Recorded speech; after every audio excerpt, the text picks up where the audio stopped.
Hello, everybody! Episode 10 of my podcast, whatever it's going to come to be called or what it's going to come to be, who knows? A lot of you probably listened to episode 9 by now. If you're listening to episode 10, congratulations. Did you like it? I just posted episode 9 earlier today, and I haven't gotten that much feedback on it yet. I got a little feedback, mostly good feedback, but I'm really looking for feedback because the way that I do art, maybe this is not the case for all artists, whatever, doesn't matter. Maybe I don't even know whether I call myself an artist primarily or not, but whatever, the reason that I do what I do does have a lot to do with boosting other people, giving value to other people. I really want to serve other people, and I'm really trying to find the way going forward that I want to keep contributing value to people the best that I can. So it really does make a difference to get some feedback, but shouts out even just for listening. What is your morning routine is a question that I got, and I don't really have a consistent morning routine. I don't know how many of us truly do. Do that many of us truly have one? Do you listening to this have a morning routine that you actually consistently do? Seems like a nice idea, but a lot of people kind of just throw together whatever they can. I guess it would be easier to have a consistent morning routine if you do have a consistent time that you wake up, a consistent thing that you have to get to in the morning. Then you could sort of set aside a consistent hour or whatever for your morning routine.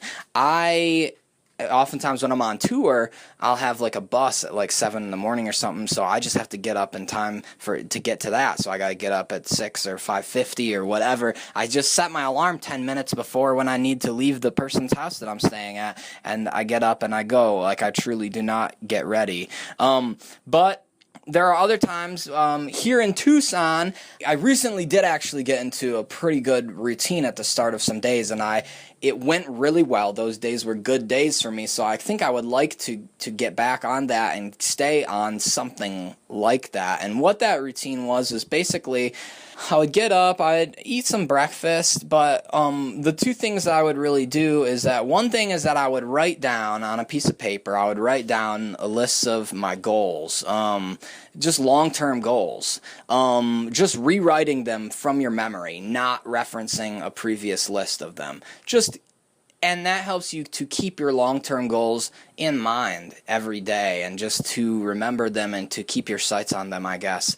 And I'm not even sure what my long-term goals should be right now because I'm going through sort of this time of trying to figure out what direction I'm taking in my work and stuff, and my work is probably the number one thing in my life a lot of times. So in a sense, I don't even really have that great of goals right now, but I know I got some things I want to be doing for the type of person I want to be, the type of where I want to be with in terms of fitness, running, things like that. So eating more vegetables and different things. So I do have some goals that I was writing down consistently every day, and that has helped. I noticed really like, wow, it really does keep my focus on those things, and I just don't forget about where I'm trying to be headed long term. It really does seem smart. So if you do have long-term goals that matter to you, that you have figured out where you want to be going long term, truly writing down a list of them every morning from your memory seems like a smart idea. I do recommend that. But then also following right up after that, just writing down a list of then tasks for that day specifically. A to-do list, which is the most basic thing that somebody could do in the morning. But a lot of times, honestly, I neglect it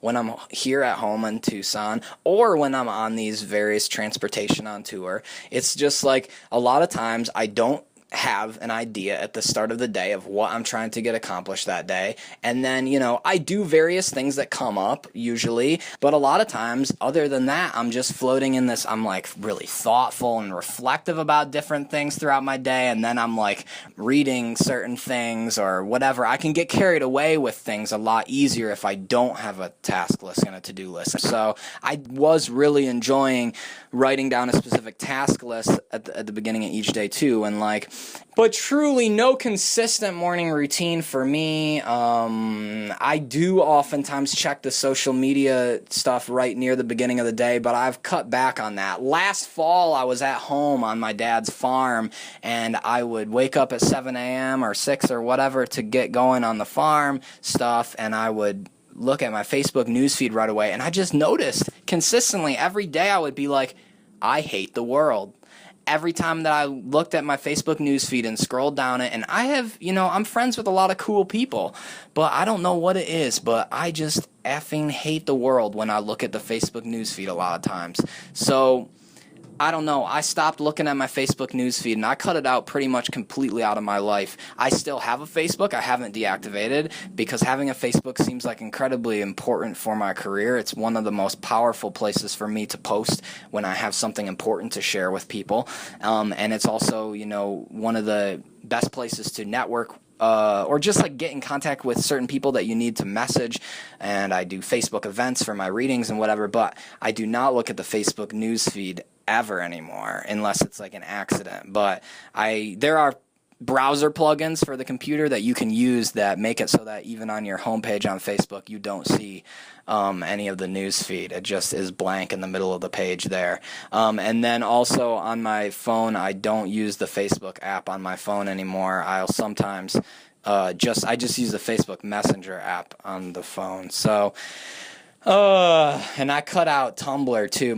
I unfollowed every single person on Tumblr. So sorry if one of those people was you, but I wasn't really checking it before that much anyway. So shouts out. I still do browse on Twitter quite a bit, and I check my notifications sometimes different places, but I've been thinking of just switching over more so to checking my Twitter notifications, maybe my Instagram notifications, and then maybe just listening to something like Democracy Now! Is a great show / podcast that you can listen to for news with a sort of progressive or leftist sort of slant.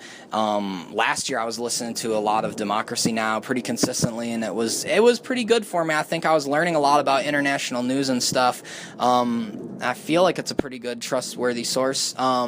But anyway, that's my answer to that question. Hope you like it. Woo! Party! Let's get into the next question. People ask this a lot.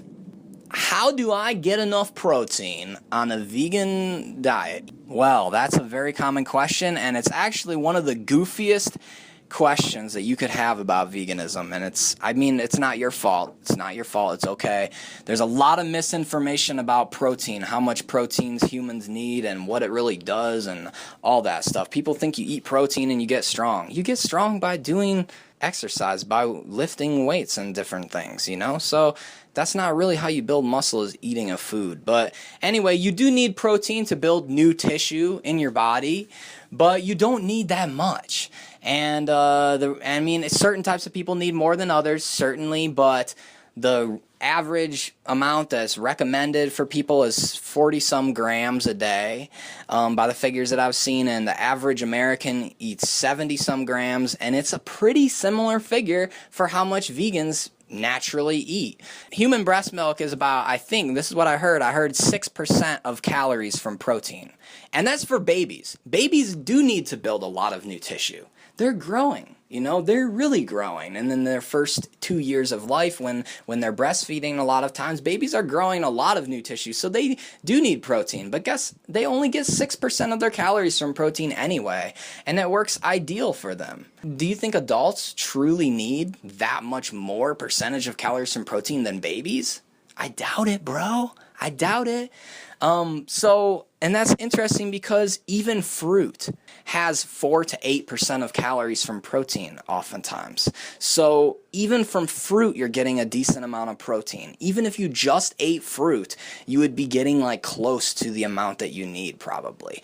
And vegetables are higher. Vegetables have a lot of protein. Actually, per calorie, broccoli has much more protein than steak.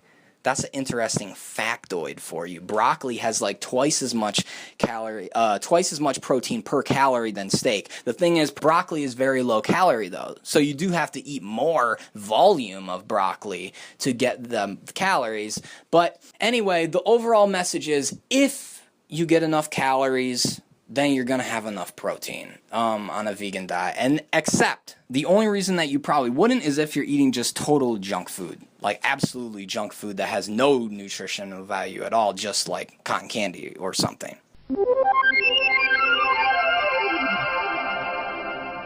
Another question I got is, how much fundamentals do you believe that a writer should learn, quote, before deciding which rules to break?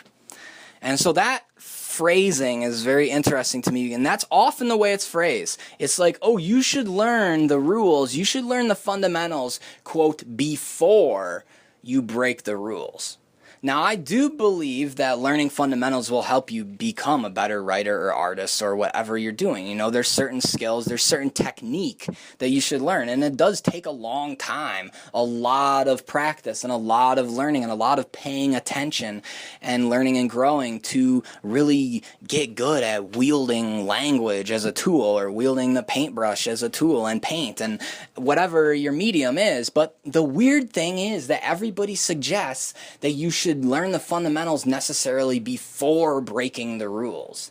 And that's just sort of a weird thing. I don't know if it's like because you're going to be embarrassed later that you broke the rules in an embarrassing way because you didn't understand or whatever. It's like, come on, you know, the first couple years of production that you do, like the first novel that you write or the first poetry collection worth that you write, 100 pages of poems or whatever, they're not going to be that good. Just accept that. And like, they might be good to you at the time. Hopefully they are. Hopefully they're good to a couple people in your friend group that you show them to or whatever. But, you know, they're probably not going to be the American classic, whatever. You're not going to sit down on their first time and write something that's truly a breakthrough genius creation. And so what? You don't have to. It doesn't really matter like that. And so it's just weird. I think my approach is that you should do what you love from the absolute start, and you should be compelled forward by what excites you. And that's why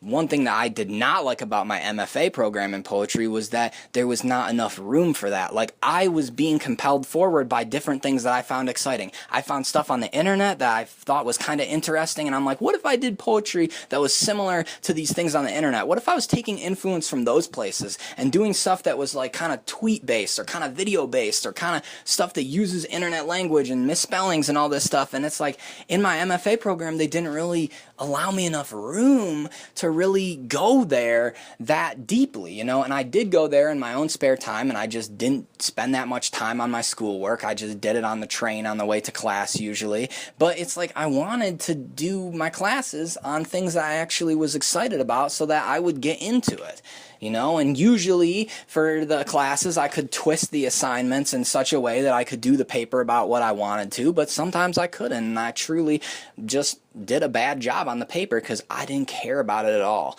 I think you got to put in lots of time, lots of practice, lots of learning.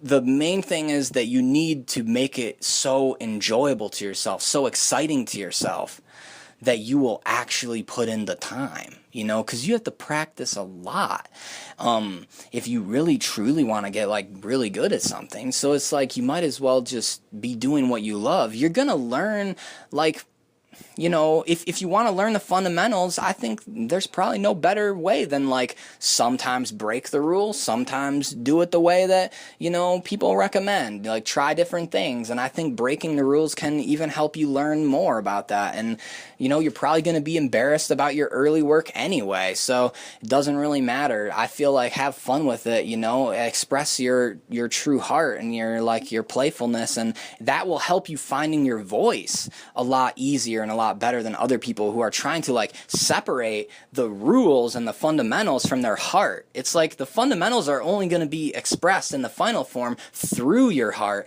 You're only, you know, I don't know what I'm saying, but that's my basic answer about that. And another topic I had down that I wanted to address is somebody asked me how I approach very hard days or very sad days. And that's an interesting one to me, and I don't know if it will apply to other people because, one, everybody's sad in different ways for different reasons, and everybody, I feel, deals with it best in different ways. And so one thing that I've been interested by in the past is just posting posts on Facebook, sort of asking people, how do you deal with sadness? How do you deal with, like, these intense feelings, whatever they may be for you? And it's been interesting. I've gone through different phases. At one point, my mom gave me the advice to always journal when I'm feeling sad or whatever. And those journals have never been something that I found good to go back and read later because they're just kind of this ruminating and different. I don't know, but they do have a certain utility in the moment, and I think noticing patterns over time. When I do write out what I feel sad about, clarifying to myself what I'm focusing on that's making me sad.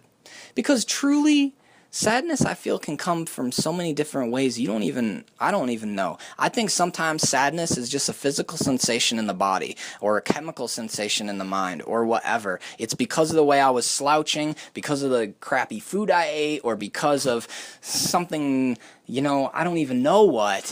But then once it's in my body, then I maybe am more prone to thinking about a negative thing. And then one of those things gets under my skin in my head, and I just sort of I'm kind of half thinking about it all day, and so it's sort of there, and I'm kind of sad, but I don't know why even, and whatever. So for me, one of the things that has helped me is just trying to gain clarity about, quote-unquote, why I'm sad, which, it may have not even been the original reason that I felt sad. Maybe I just felt sad because of the way I was slouching my body over and whatever, but there becomes things that then I focus on when I'm sad. And so one thing that is interesting is that, you do have honestly different strengths and weaknesses when you're sad compared to when you're happy, I think. And one thing that's interesting is that when you're sad, you do have this one incredibly powerful strength, at least probably various ones, but one of them for me is that I become really good at identifying what sucks and what I don't like in my life or in the world. And so that becomes very interesting. It's like,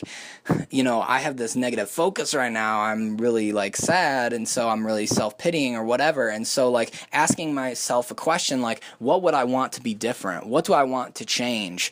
If I could, and one way to get me to really feel it in my gut is to ask this question, like, if I could snap my fingers right now and have anything automatically be different, magically, like, what would I choose? And a lot of times it's like that will help me realize like what it is that I would like to have be different. And a lot of times it's not something I can change, or it's not something I can change immediately or whatever. But sometimes you can see a step that you can take in that direction. And it's like, if you're feeling lonely, if you feel like you don't have friends maybe, and that's a reason that you're sad, or that you don't like, that you wish you had more closeness in your life, more close emotional connections. You could of course you can't immediately solve that always, but maybe sometimes you can. Sometimes you could call somebody that you love, or sometimes if there's not somebody to call, maybe you could even just take a step toward trying to meet somebody, or thinking of a plan of how you're going to meet somebody, or anything, just anything that makes you feel like you're making progress or problem solving toward what you perceive to be making you sad. That can often make you feel a lot better, in my opinion, for me. And so that will often be something that I do. Other times I cave into it, and I just kind of last fall I would have these days where I just felt pretty defeated, and I would just go to sleep. And I felt like that wasn't the most positive reaction sometimes, but it was well, it could be worse. At least I'm getting extra sleep, sleep is good for the body. So that's not bad necessarily, and other forms of resting and stuff are good for the body too. So I don't know though. I feel like I'm not the person to ask about this.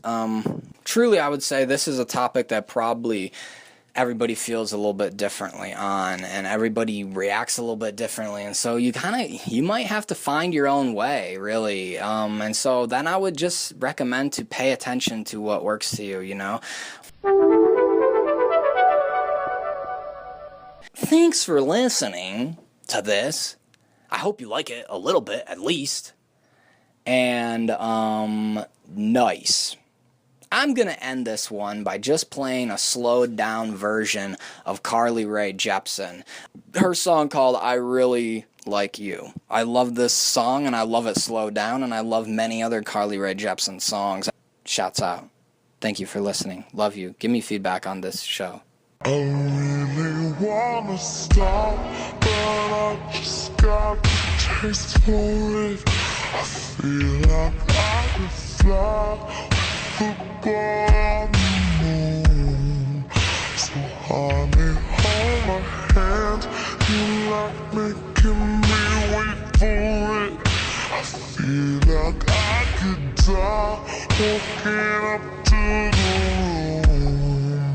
Oh yeah, late night watching television, but how'd we get in this position? It's way too soon. I know this isn't love, but I need to tell you something.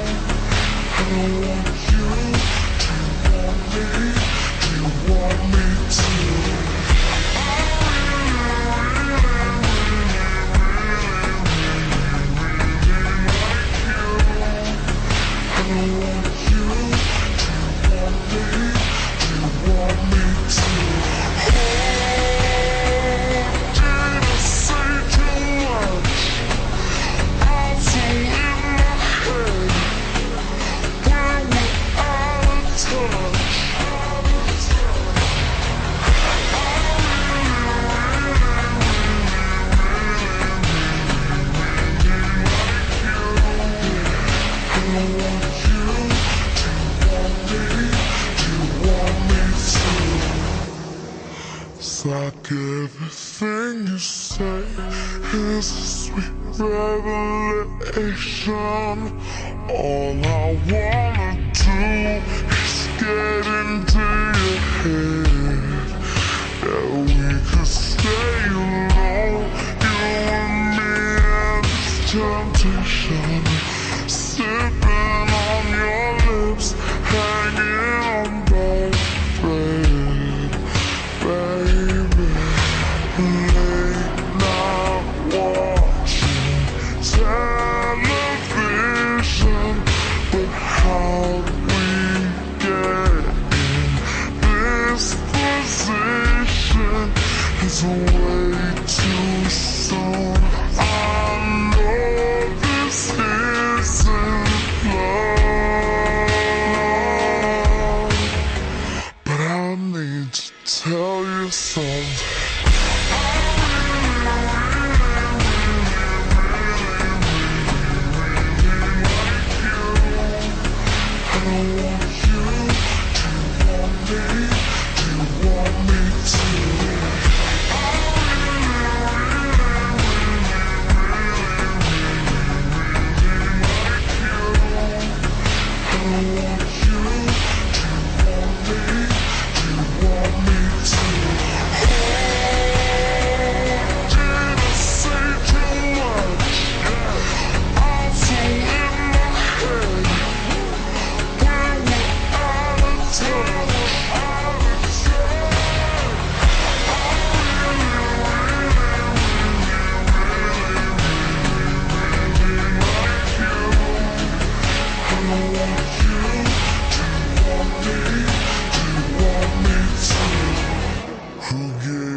Like that, said you could keep them. I don't know how to act or if I should believe them. I'm running out of time, going out of my mind. I need to tell you something. Yeah, I need to tell you something. Yeah!